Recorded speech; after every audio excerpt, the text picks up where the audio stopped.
Ah bah, apparemment, c'est parti. C'est parti, je crois. Yes, Ouais. c'est parti. On est live. Bon, bah, du coup, bonjour à tous. Bonjour à tous. L'objectif de ce webinaire, c'est de vous parler avec Maxime des bonnes pratiques qu'a mis en place AdsUp pour faire parler ses clients et faire de ses clients des ambassadeurs. En quelques mots, donc, on a choisi de vous présenter ce qui a mis en place AdsUp parce qu'on a l'occasion avec Trustfolio, qui est un logiciel de satisfaction et de témoignage client en B2B, de voir pas mal de bonnes pratiques de relations clients B2B qui sont mises en place par les boîtes.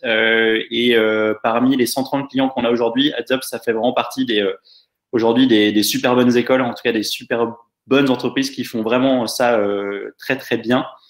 Donc, l'objectif de ce webinaire, c'est de dérouler un petit peu tout ce qui est satisfaction client chez AdsUp, l'utilisation des témoignages et comment ils transforment ensuite ces clients ambassadeurs dans une stratégie commerciale et de communication.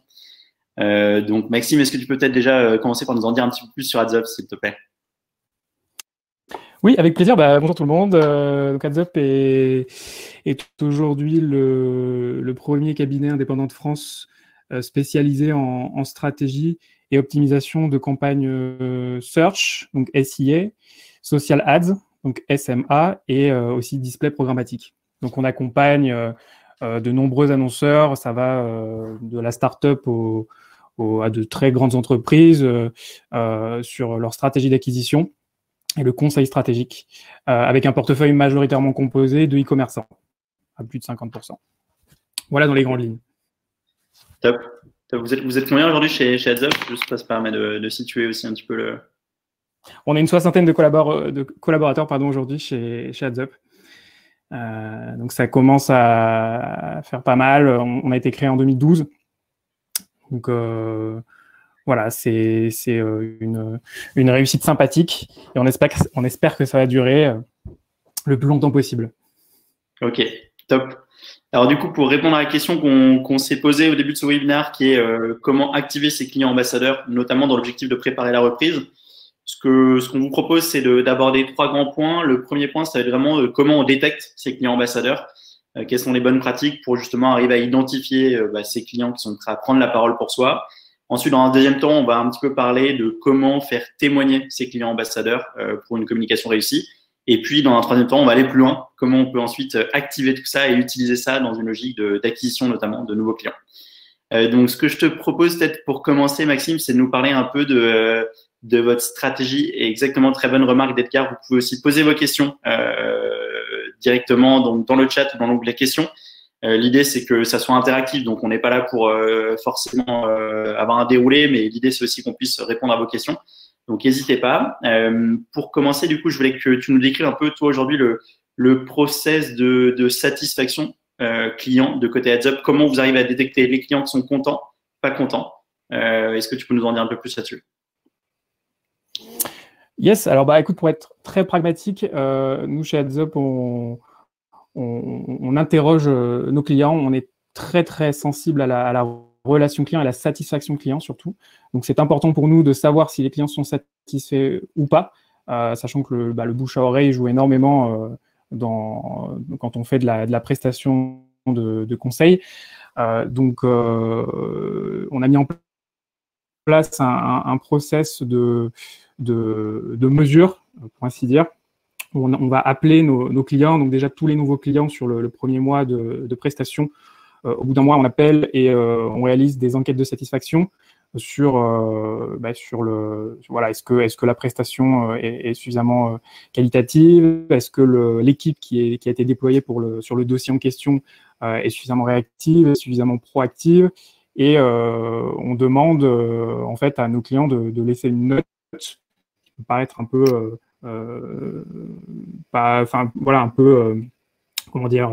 contrôle, mais qui derrière, ça nous permet de mesurer de manière très factuelle la satisfaction client. Voilà. Et on regarde tous les retours de chacun de nos clients. Donc, on appelle sur le premier mois de prestation, ensuite on rappelle à M+6 pour savoir si tout va toujours bien. Et après, on a une routine d'enquête qui est en place une fois par an. Ça se fait par téléphone, et pour les clients qui ne répondent pas, on reboucle derrière par email. On est même parfois un peu insistant parce qu'on veut absolument savoir si ça se passe bien ou pas. Donc voilà, ça nous permet vraiment de suivre de très près sur chaque client de manière individuelle un peu ce qui se passe et d'adapter en conséquence. On a des questions ouvertes dans ce type d'enquête où on dit voilà, comment est-ce que vous amélioreriez le travail quotidien avec votre équipe, et parfois on récolte des feedbacks intéressants qui nous permettent d'aller plus loin avec ce client. Ok. Ça va être, quand on avait échangé un petit peu en amont, j'avais noté deux choses, que globalement c'était quand même des questionnaires qui étaient assez courts. De ce que tu m'avais dit, il y avait quoi, 5-6 questions en général, ça allait assez vite. Absolument. En fait, il y a 4 questions clés. Attends, je te les retrouve en direct live pour te donner un peu le type de question. Voilà. La première question, c'est comment le client juge la qualité de création et d'optimisation des campagnes, que ce soit les campagnes display, les campagnes search ou sociales. Deuxième question, c'est comment jugez-vous la qualité et le suivi de la relation client. Donc là, on est plus vraiment axé sur la relation client pure. Est-ce que les échanges se passent bien? Est-ce que le feeling est au rendez-vous au quotidien, au téléphone, dans les emails, etc.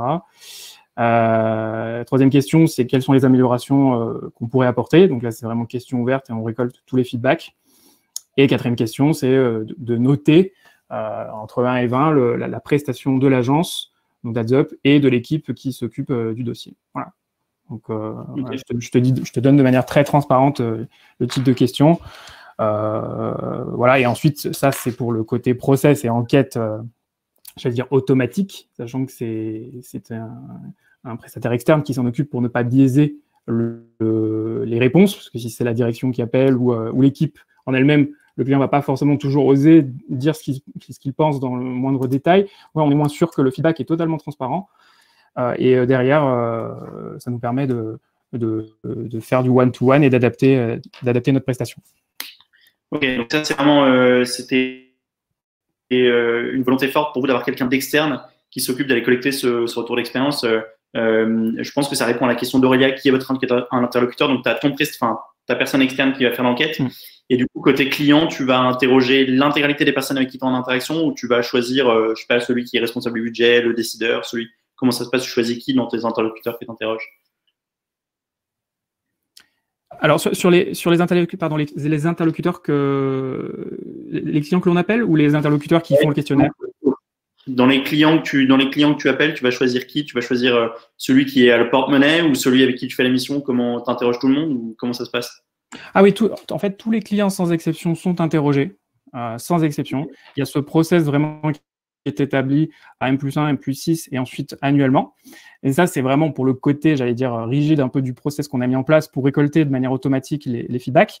Et après, naturellement, il y a l'équipe de managers qui va être en première ligne pour rappeler, creuser un petit peu, faire plus de relationnel et savoir vraiment ce qu'il en est, comment adapter tout ça, sachant que c'est pas le prestataire externe qui va derrière trouver des solutions aux feedbacks qui sont donnés. Là, pour le coup, c'est vraiment l'équipe opérationnelle en interne qui prend le relais, que ce soit les équipes qui pilotent au quotidien, mais en premier lieu, les managers qui vont rappeler pour essayer de creuser quoi.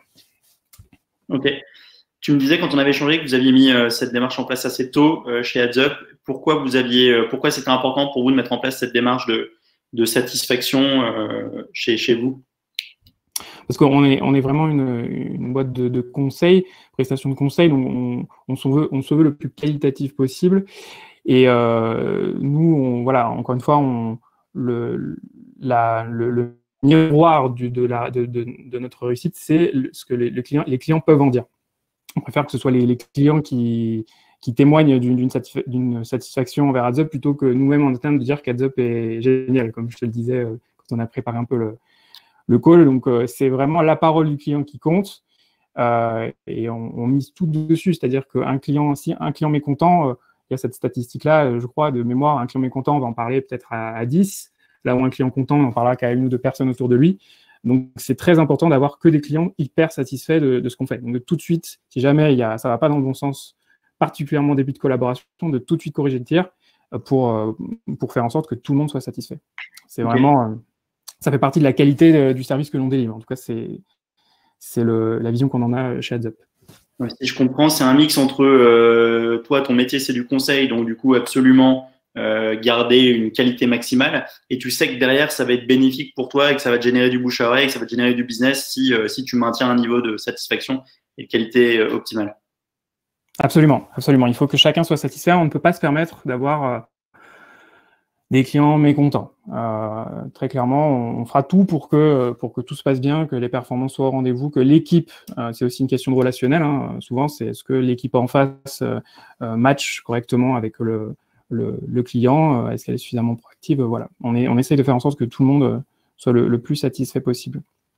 Le but aussi, c'est d'arriver à même en interne, tu vois, de challenger un petit peu les équipes et de faire en sorte que chacun puisse donner le meilleur de lui-même, sachant qu'il y a on va dire ce critère de notation qui est mis en place. Okay. Donc c'est à double sens et bon, pour l'instant on fonctionne comme ça et ça fonctionne plutôt pas mal. Ok, ça marche.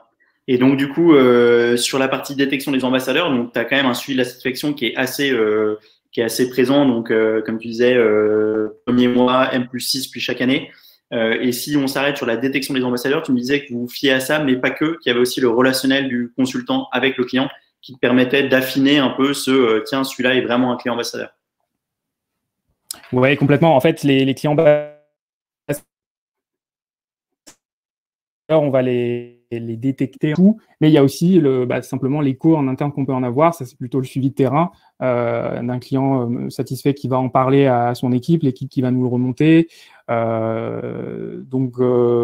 Ouais, les clients ambassadeurs, on en entend parler assez naturellement, j'ai envie de te dire. Même sur les clients qu'on a, ça se fait de manière assez naturelle sur les success stories, on va dire. Ok. Donc, du coup, si je résume un peu tout ce qu'on s'est dit sur la détection ambassadeur, vous avez mis en place une enquête une grosse logique de satisfaction client parce que c'était important pour vous de garder un niveau de qualité optimal et parce que vous savez que derrière, ça vous génère du business, que vos clients sont hyper contents et qu'ils vont en parler à plein d'autres clients. Donc, il y a un niveau minimal à absolument assurer. Ça te permet aussi de monitorer en interne la qualité du travail qui est fait par tes équipes. Vous avez un process qui est hyper rodé avec M+1, M+6 et puis du coup enquête annuelle. Vous passez par un prestataire externe parce que du coup ça vous permet d'avoir vraiment une notion d'objectivité.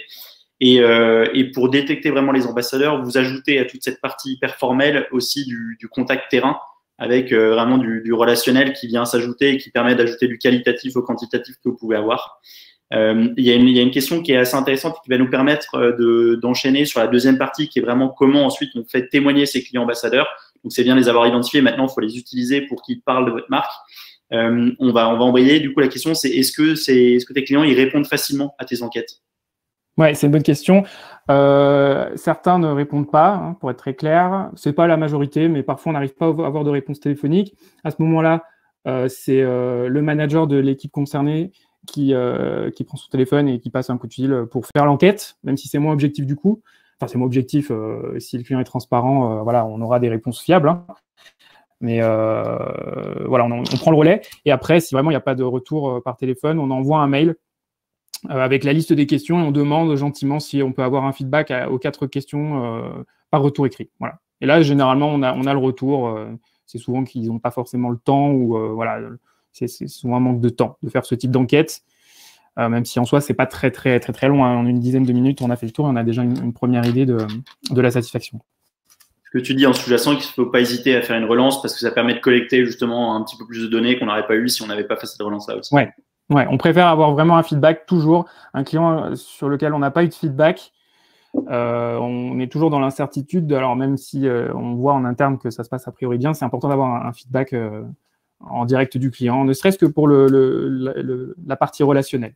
C'est est-ce que tu t'entends bien avec ton équipe, est-ce que ça se passe bien au quotidien, etc. Ok, donc maintenant qu'on a tous ces beaux ambassadeurs, qu'est-ce qu'on en fait et comment on leur donne la parole chez Heads Up? Comment vous donnez la parole à vos ambassadeurs? Concrètement, comment vous faites? Alors, il y a plusieurs choses. Déjà, ce à quoi je pense, c'est qu'on les invite en fait à prendre la parole au travers de témoignages clients.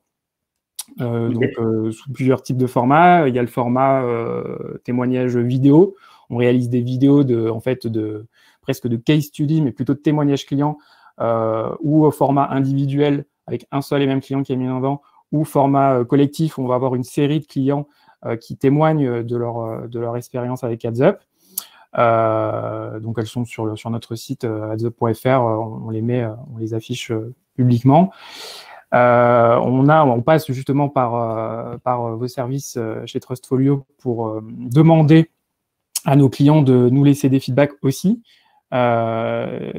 Typiquement, ça permet de laisser un avis sur la page AdsUp de Trustfolio et ça nous permet de constituer une page d'avis élogieux qu'on peut derrière mettre en avant. Typiquement, on le met en avant dans nos signatures email, notamment les commerciaux, le pôle commercial, ce qui est beaucoup dans les premiers, c'est ceux qui sont au front pour les premiers contacts avec les prospects. C'est un élément de réassurance dans la signature d'avoir le badge Trustfolio et d'arriver sur cette page pour voir un petit peu comment les clients réagissent et qu'est-ce que disent les clients sur AdsUp. Voilà. Ok. Donc, du témoignage écrit, du témoignage vidéo, donc ça vous permet d'avoir un bon panel de retour d'expérience. Là-dessus, la vidéo, ça apporte aussi un côté plus authentique. C'est ça en fait, la vidéo, pourquoi vous aviez choisi aussi ce médium-là? Ouais, parce que la vidéo, c'est vraiment du live. On se déplace dans les bureaux de nos clients et on tourne de manière informelle. C'est une discussion, en fait, un échange. Le format est très immersif, donc ça nous permet vraiment de relayer le message que le client souhaite faire passer sur AdsUp de manière optimale.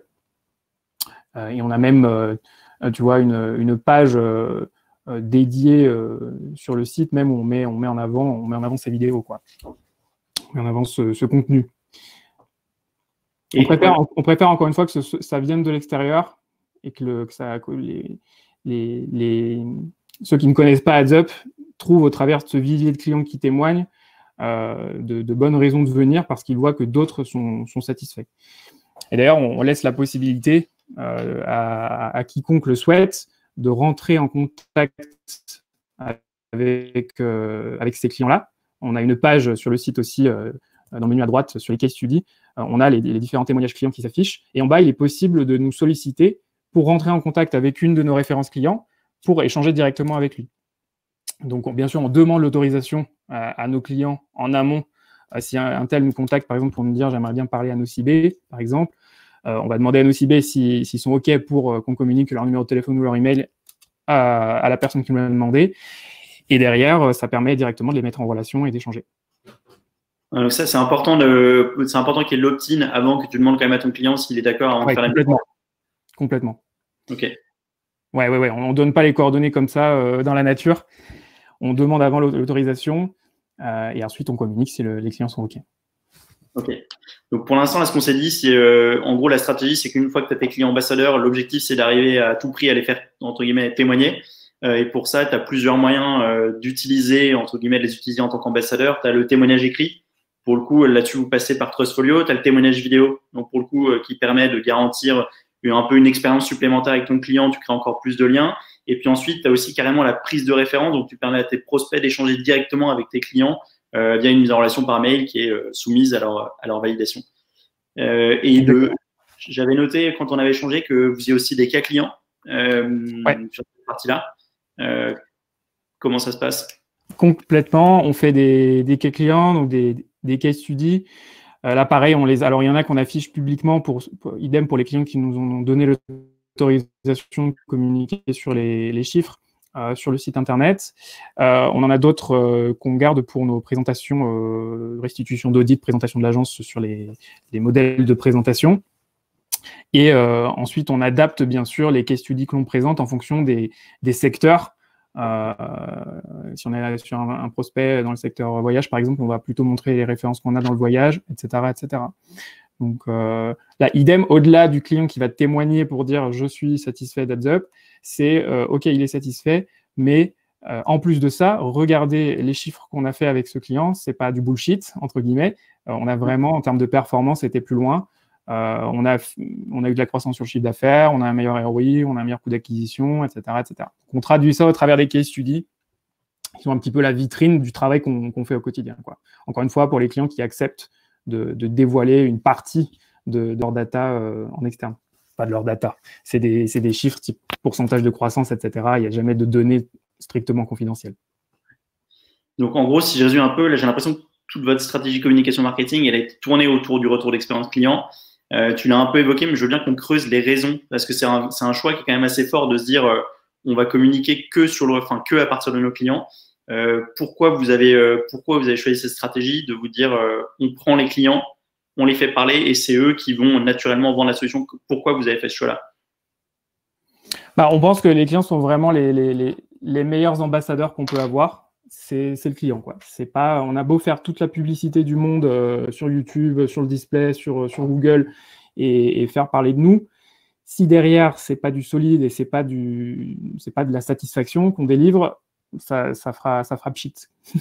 Donc il faut que ce soit les clients qui prennent la parole avant tout. On essaye de le faire au maximum. On renforce cette stratégie de communication, pour ainsi dire, qui nous semble la plus naturelle, la plus authentique et qui simplement montre, si on pouvait donner toutes les coordonnées de nos clients à quiconque le demande pour vraiment qu'ils puissent les appeler un par un, on le ferait.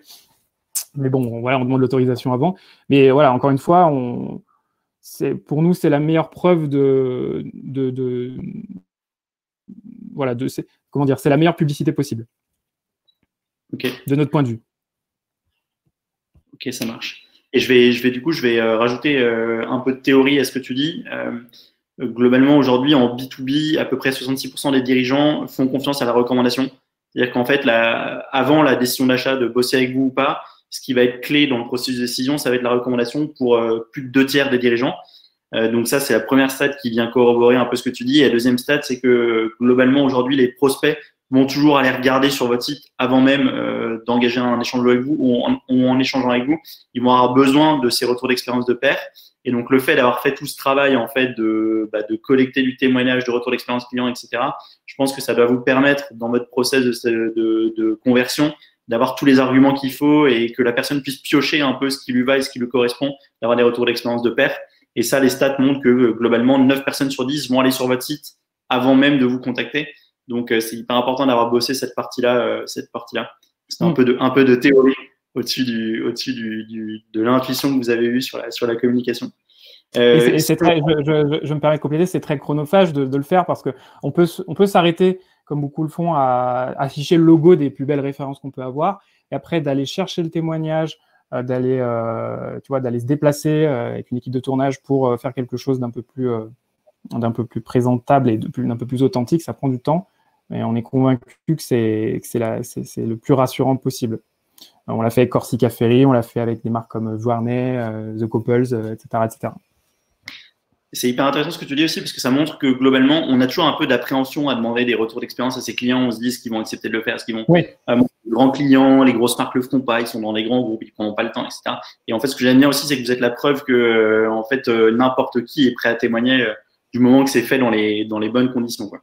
Oui, et encore une fois, il faut être convaincu de son propre travail pour le demander. Normalement, si on est certain que le travail est bon, que le client est content, il n'y a pas trop de difficulté à aller dire est-ce que tu pourrais, s'il te plaît, nous laisser un témoignage sur Trustfolio, est-ce que ça te dit de faire un témoignage vidéo qu'on relaiera derrière, etc., etc. Quand quand on fait du bon travail, en général, ça se fait assez naturellement, comme tu dis. Okay. Ça vient un peu de lui-même. Top. Donc, on a vu un petit peu comment tu passes du client ambassadeur au client témoin. Donc, du coup, tu digitalises ton bouche à oreille. Et maintenant, j'aimerais rentrer dans la troisième partie qui est comment on va plus loin. Donc, comment on utilise encore plus le fait que ces clients sont des ambassadeurs. Et le premier point que je voulais voir avec toi et que tu as commencé un peu à l'évoquer, j'ai l'impression que vous l'utilisez pas mal en avant-vente. Tu évoquais le fait que vous utilisiez les témoignages dans votre signature email, que vous l'utilisiez sur votre site internet, etc. Est-ce que tu peux me dire un peu justement l'utilisation que vous avez de vos témoignages? Ouais, les témoignages clients, on va les relayer effectivement sur le site, sous format vidéo. On partage quelques case studies sur le site également. Donc, je vous invite à aller voir ce qu'on propose. Dans les signatures email, ça c'est le quotidien. Donc effectivement, l'équipe commerciale qui a son badge Trustfolio et on propose, quand ça n'est pas le prospect qui nous le demande, c'est souvent dans ce sens-là en fait que ça, c'est le prospect qui va nous dire ou quelqu'un d'externe qui va nous dire voilà, est-ce que vous pouvez me donner quelques exemples de situations où vous avez travaillé dans ce secteur-là? Est-ce que je pourrais rentrer en contact avec certains de vos clients pour échanger avec eux? Donc ça vient souvent dans ce sens-là. Et puis sinon, on le propose proactivement, bien volontiers, de dire voilà, n'hésitez surtout pas à les contacter, un tel, pour qu'ils vous parlent de ce qu'on fait, de comment on travaille ensemble, voir si ça pourrait vous convenir, la méthodologie qu'on a et la façon qu'on a de travailler. Ok. Et de mémoire, tu as évoqué que vous le mettiez aussi dans vos présentations commerciales. Oui, exact. Dans les présentations commerciales aussi, tu as les vidéos de témoignages. Donc tu cliques et tu arrives idem sur la page, enfin sur la chaîne YouTube d'AdsUp qui les héberge. Et on le met en avant auprès de tous les prospects. Ok. Donc en avant-vente, tu as l'utilisation dans la signature email.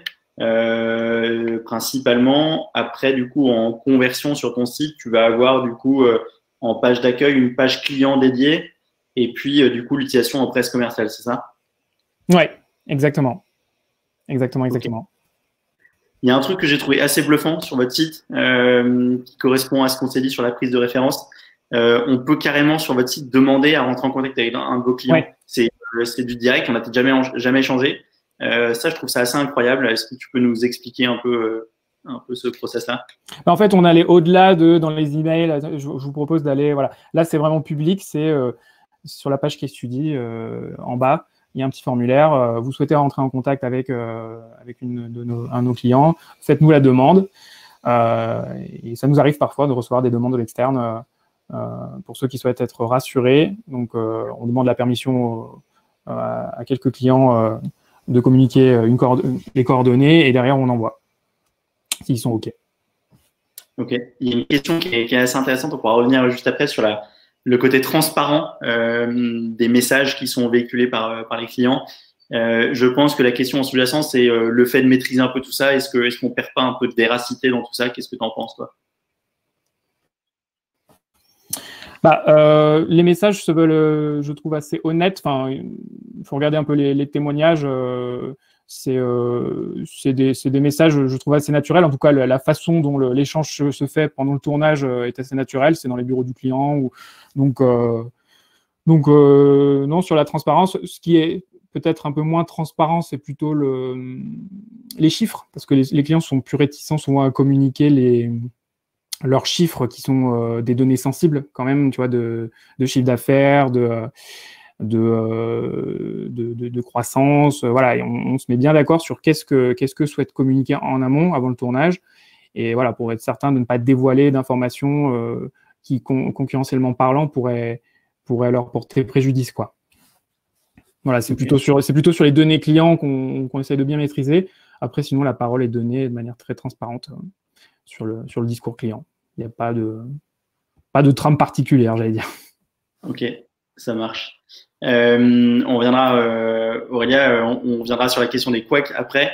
Je voulais évoquer un petit point parce que là, on est vraiment dans la logique de comment on utilise vraiment ces clients ambassadeurs hyper concrètement. Je crois que vous avez mis en place une logique un peu de cooptation de nouveaux clients par vos clients. Est-ce que tu peux expliquer comment ça se passe? C'est un process qui est en place chez vous, il me semble. Ouais. Alors, tu parles de la recommandation en interne? Ouais, en fait, que tu demandes à tes clients des contacts. Je crois que c'est quelque chose que vous avez mis en place. Yes. Ouais. En fait, on le fait une fois par an. En fait, on demande à nos équipes et donc à nos consultants qui sont finalement les plus proches au quotidien de leurs clients, de leur demander si dans leur entourage proche, ils connaîtraient à tout hasard, ils ne connaîtraient pas des responsables e-commerce, des directeurs marketing, des entrepreneurs, des start-upers qui pourraient avoir besoin de nos services. Donc, on le demande de manière naturelle. Mais encore une fois, on ne va pas shooter un email masse à tout le portefeuille en disant au fait, est-ce que vous ne connaîtriez pas, voilà, est-ce que vous n'auriez pas des recommandations à nous faire? C'est pas un système de parrainage en fait. Ça se traduit en fait dans les échanges quotidiens. Il y a une période dans l'année, une période de 2-3 mois pendant laquelle on va dire aux équipes, ben voilà, demandez si vous en avez la possibilité et si vous sentez que le feeling est très bon à vos clients dans la mesure du possible s'ils n'auraient pas quelque chose à nous, un contact à nous recommander quoi. Parce qu'en fait, on s'est rendu compte souvent que nos clients, comme tout le monde, hein, on a son propre réseau et quand on est entrepreneur, quand on est responsable marketing, on s'entoure aussi d'autres responsables marketing avec qui on peut échanger. On participe à des apéros web, des événements networking, etc. Donc on a son réseau. Et ça rejoint, en fait, c'est en lien direct avec la satisfaction client, c'est qu'on se dit, ma foi, si dans le quotidien, les échanges sont bons, le feeling est là, pourquoi ne pas demander, au-delà de simplement laisser un avis sur AdsUp, de donner les coordonnées d'un ou plusieurs contacts qui pourraient avoir besoin de nous. Voilà. Donc, en quelque sorte, tout ça, ça participe au fait que vous passez d'un bouche-à-oreille un peu passif un bouche-à-oreille plus actif avec du coup la possibilité de provoquer un peu la rencontre avec des gens qui auraient besoin de vos services. Oui, là pour le coup, on ose le demander. Il faut oser, je pense. Après, encore une fois, il ne faut pas le faire. Enfin, de mon point de vue, il ne faut pas le faire en masse. Il ne faut pas shooter un mail automatique en disant c'est pas de l'affiliation. On n'est pas sur ce niveau-là d'aller chercher du client. C'est plutôt dans l'échange quotidien et naturellement, et encore une fois, par l'équipe de consulting et les consultants, pas par l'équipe commerciale, tu vois, ça fait la grosse différence. C'est plutôt l'interlocuteur quotidien avec qui ça se passe bien, va demander si à tout hasard, il ne connaîtrait pas dans son entourage quelqu'un à qui on pourrait du coup rendre service. Donc, c'est un échange de bons procédés plus qu'autre chose, quoi. Ça se fait assez naturellement. Et puis en plus, vu que tu as bien travaillé avant sur la détection de ces gens qui sont hyper satisfaits de ton service, normalement, il n'y a pas de risque que tu choques quelqu'un ou que tu heurtes la sensibilité d'un de tes clients en lui demandant des nouveaux contacts. Oui, exactement. Et puis, on se posait des questions sur ça au début. On se disait, est-ce que ça sera bien vu de demander, etc. Mais en fait, ça se fait assez naturellement quand la collaboration est bonne, que les échanges sont quotidiens et que voilà, le client, on passe beaucoup de temps avec lui. Donc, ça se fait, ça s'amène, moi, je trouve très, très bien. Ça s'amène très, très bien et on a des très bons retours là-dessus quand ça se fait naturellement. Ok, top. Ça fonctionne bien, oui. Top. Dernier point que je voulais évoquer avec toi, c'était sur l'utilisation de tout ce travail-là en interne. Je pense que donc tu l'as évoqué au tout début, vous le faites parce que c'est la meilleure communication pour vous de faire parler vos clients. Mais j'ai l'impression qu'il y a aussi un objectif interne pour je sais pas, motiver tes équipes, pour suivre la performance. Est-ce que tu peux raconter un peu comment vous vous en servez en interne justement de tout ça?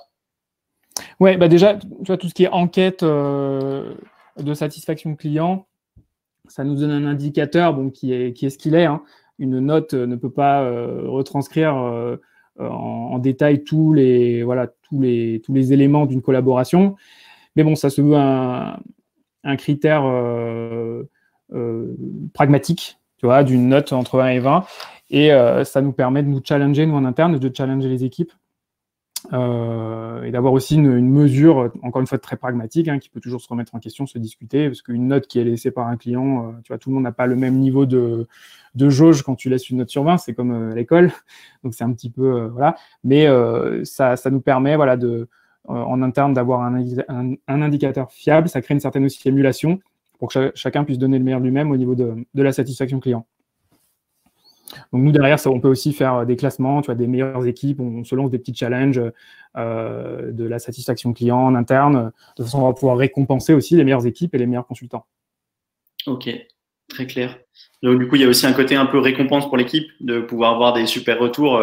Je pense que c'est un moyen de motiver ces équipes et de continuer à leur dire, bon, bah voilà, on y va, on attaque, la boîte fait un super service. Donc, je pense que ça va créer une émulation aussi. Oui, clairement. Au-delà du retour positif qui fait toujours plaisir quand on travaille d'arrache-pied avec un client, il y a aussi le fait qu'en interne, la AdsUp le valorise. Donc, c'est doublement positif. quand ça se passe bien. Ok. Ce que je te propose, c'est de faire une petite synthèse un peu de ce qu'on s'est dit. Et puis ensuite, il y a quelques questions qui sont tombées. Donc, pour ceux qui veulent poser des questions, profitez-en pour qu'on fasse voilà, on aura 10 minutes, un petit peu moins, pour faire un ping-pong de questions-réponses. Donc, allez-y. L'idée, c'est vraiment de shooter un maximum de questions pour que Maxime puisse vous y répondre. Et donc, du coup, ce qu'on s'est un peu dit globalement là, sur ce webinaire, le premier point, c'est que vous avez vraiment mis en place une logique de détection de vos ambassadeurs qui passe par un process de satisfaction qui est assez militaire, donc avec M+1, M+6, et puis à 1 an, une enquête qui est faite par un externe. Là-dessus, vous y ajoutez quand même, pour détecter les ambassadeurs, vous y ajoutez une partie de relationnel. Donc l'idée, c'est que le consultant est aussi à même de pondérer un peu ses retours d'expérience par la relation qu'il a avec le client. Et ça, vous l'avez mis en place assez tôt parce que pour vous, c'est vraiment dans une logique de qualité du service, parce que vous savez que ça va vous rapporter des clients en perspective, et parce que ça vous permet aussi en interne d'avoir une émulation. Sur la partie ensuite, une fois que tu as détecté tes ambassadeurs chez AdsUp, vous avez une grosse logique de témoignage client, et c'est là qu'on va commencer à activer ces clients. Donc le témoignage, il se fait en témoignage écrit via Trustfolio, il se fait en témoignage vidéo, donc que ça soit des témoignages avec des vidéos avec plusieurs clients ou un seul client. Vous faites aussi des cas clients. Et vous faites un truc que je trouve vraiment top, c'est la possibilité pour vos prospects d'échanger avec vos clients, modulo l'accord du client.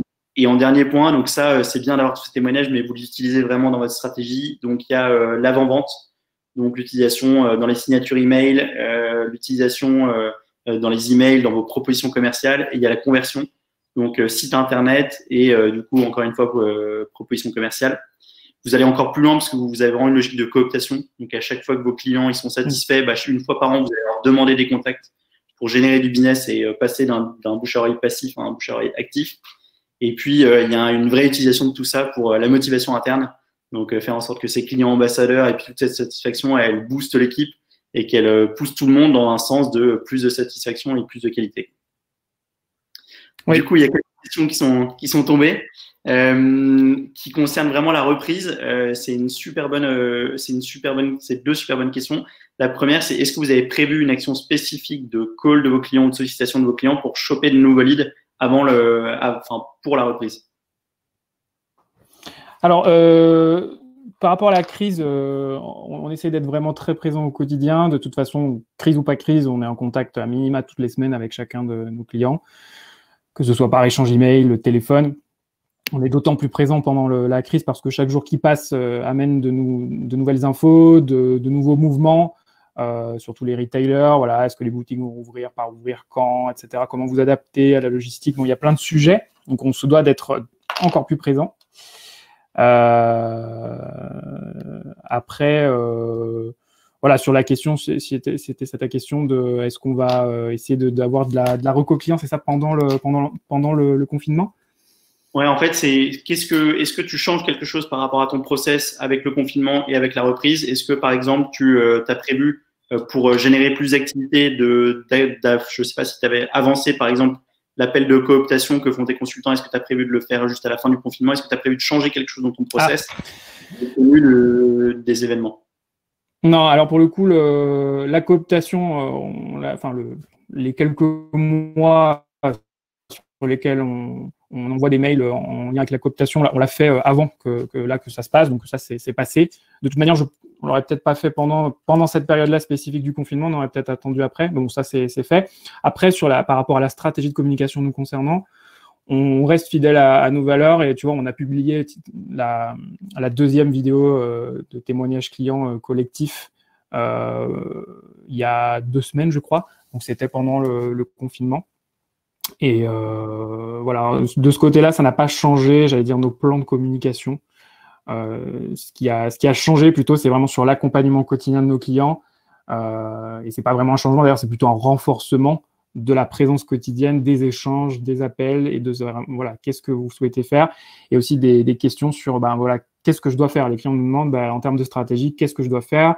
Est-ce que je dois, pendant la crise, arrêter complètement mes campagnes? Est-ce que je dois garder certaines campagnes? Tu vois, ce type de questions aussi sur lesquelles on essaie vraiment d'être très proactif pour que le confinement se passe au mieux, que la perte de chiffre d'affaires pour les plus défavorisés soit limitée et surtout que la reprise se passe bien. On essaie vraiment d'anticiper aussi cette phase de reprise. Donc Voilà. Pour ceux qui sont défavorisés, parce que tu en as aussi qui sont impactés positivement, aussi surprenant que ça puisse paraître, en fonction du secteur d'activité. Ouais. Donc, tu n'as pas prévu d'action spécifique par rapport à ce que tu fais déjà d'habitude. Enfin, il y a l'accompagnement que tu as renforcé, mais tu n'as pas… Sur l'aspect communication, tu as on essaye vraiment de relayer en externe, que ce soit sur les newsletters, sur les réseaux sociaux, beaucoup sur LinkedIn, ou encore dans ce qu'on appelle le Flash Ads Up. Ça, c'est uniquement à destination de nos clients. C'est une newsletter interne quand tu es client chez nous. On relaye des actualités relatives justement à ce contexte, pour essayer vraiment d'accompagner au mieux. Donc, on va relayer des infographies, des études qu'on réalise en interne, tu vois, sur les comportements de recherche, l'évolution des requêtes, par exemple, sur les moteurs de recherche comme Google, ou des actualités qui touchent directement tu vois, la publicité digitale. Typiquement, Google qui a annoncé qu'il allait faire des gestes, des efforts pour les TPE sous forme de crédit publicitaire, tu vois, qui seraient accordés. Donc, on attend là encore d'en savoir plus. Tu peux aussi demander par exemple, des reports de paiement sur tes factures Google, par exemple. Donc, il y a une façon de faire. Donc, on accompagne aussi sur cet aspect-là. Et ça, on le communique soit auprès de nos clients, soit publiquement. Donc, newsletter, réseaux sociaux, essentiellement. Donc, de ce côté-là, la communication, c'est quand même adapté sur l'externe, effectivement. Okay. Et ça, du coup, vous allez prolonger ce que vous avez fait pendant le confinement sur la reprise, ou c'est quelque chose que vous avez cloisonné à juste cette période-là? Comment tu vois les choses sur la suite? Non, je pense il va falloir, même au-delà, tu vois, il y a cette date du 11 mai que tout le monde a en tête. Donc, si elle est maintenue et que l'économie va reprendre progressivement, tous les commerces ne pourront pas rouvrir en même temps. Donc, je pense qu'il y aura quand même de nombreux mois d'accompagnement après le 11 mai pour que tout ça se remette en place, tout ça retourne correctement. On ne sait pas trop comment ça va évoluer, mais on essaie de communiquer un maximum pour aider le maximum d'entreprises dans ce contexte quand même compliqué. Ok. Il y a une question de Claire sur un peu comment tu… Alors, j'ai l'impression qu'il y a deux questions dans la question. Sur la construction de ton pool de clients ambassadeurs, et ensuite, est-ce que tu peux utiliser ces clients ambassadeurs pour relayer des messages que tu aurais envie de leur faire relayer? Et si oui, comment tu ferais à la fois la construction et en même temps le relais des messages? Alors, attends, je cherche la question. Ouais,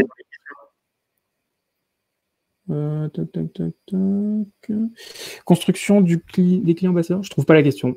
Mais bon, ouais, je vais répondre. Sur la construction des clients ambassadeurs, j'imagine que la question c'est comment on les trouve, comment on repère ces clients ambassadeurs.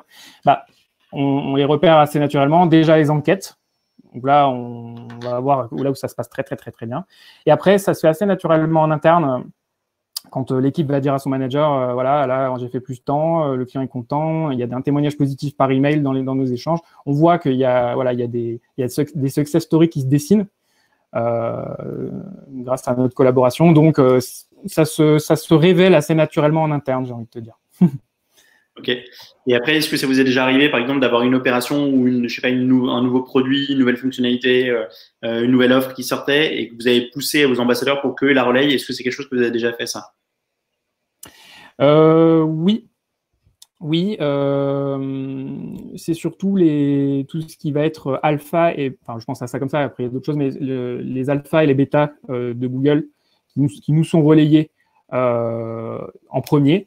On a un catalogue complet d'une cinquantaine d'alpha, bêta, etc., par exemple, sur le deuxième trimestre 2020, qu'on ne peut pas communiquer en externe. Et ça, pour le coup, on va en priorité sur les clients ambassadeurs, leur proposer, quand c'est adapté, de le whitelister typiquement sur leur compte, tu vois, sur leur campagne publicitaire. Je ne sais pas si ça parle à tout le monde, c'est des fonctionnalités un peu en avant-première qu'on peut tester avant les autres sur ces campagnes publicitaires.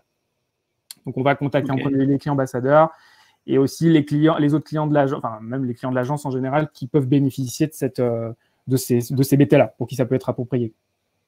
Et à ces clients, tu peux leur demander de relayer l'info, tu sais qu'ils sont contents, donc tu peux éventuellement leur demander de pousser un peu cette information-là, quoi. Ouais, complètement. Même si pour l'exemple que j'ai pris des bêtas, c'est des bêtas qui sont confidentiels. Donc, on leur demande de ne pas trop en parler. Mais sur le principe, oui, effectivement, derrière, derrière, ils peuvent pousser ce qu'on leur propose alors, sur leur réseau, sans aucune difficulté. Ok, ça marche. Bon, on est arrivé à 45 minutes. Donc, on est au bout. Je voulais terminer par une petite surprise qu'on a concoctée en vue de ce webinaire. On a pas mal parlé de témoignages clients. On est dans une période où, honnêtement, c'est vraiment la bonne période. Nous, on le constate avec Trustfolio. On n'a jamais eu autant de recommandations qui sont tombées et qui ont été demandées et collectées via notre outil. Donc, du coup, c'est une bonne période pour en profiter, pour collecter des témoignages. Mais c'est aussi une bonne période pour laisser des témoignages aux gens avec qui vous travaillez. Donc, du coup, vous pouvez vous rendre sur goodkarma.trustfolio.co. Donc, G-O-O-D, karma, K-A-R-M-A.trustfolio.co. Et vous allez pouvoir, en fait, hyper simplement remercier et recommander les gens avec qui vous travaillez. Donc, si par exemple, vous travaillez avec AdsUp et qu'ils ne savent pas encore que vous êtes hyper content, bah, c'est l'occasion de le dire. Si vous travaillez, je sais pas, avec une super agence de com, avec un super expert comptable qui vous a sorti des super bilans, bah, profitez-en. La période est la bienveillance, donc vous pouvez envoyer des bons mots à vos meilleurs partenaires B2B gratuitement, facilement sur Good Karma. Donc voilà, le lien a été, je crois qu'il y a un petit pop-up qui est apparu. En tout cas, je voulais te remercier, Maxime, parce que comme je le disais en tout début, je pense que vous faites partie des boîtes qui utilisent le mieux vos ambassadeurs et donc du coup ravi que tu aies pu nous expliquer comment ça marchait. On sera ravi, je pense que tu seras ravi si jamais il y a des personnes qui veulent échanger un petit peu avec toi, on va passer les coordonnées. Et puis si des personnes cherchent à faire un peu de pub sur les réseaux sociaux ou sur Google, bah, faut vous contacter. Et nous, on sera ravis d'échanger sur tout votre process de satisfaction client, comment ça marche avec Trustfolio. On voit pas mal passer d'exemples, donc on pourra vous donner des feedbacks avec grand plaisir si vous le souhaitez. Voilà. Super. Ben, merci à toi. Et merci à tous pour l'écoute. Encore une fois, n'hésitez pas, on est disponible s'il y a des questions, même après ce temps consacré au webinaire. Ça marche. Merci beaucoup, Maxime. À très vite. Merci à toi. À très vite.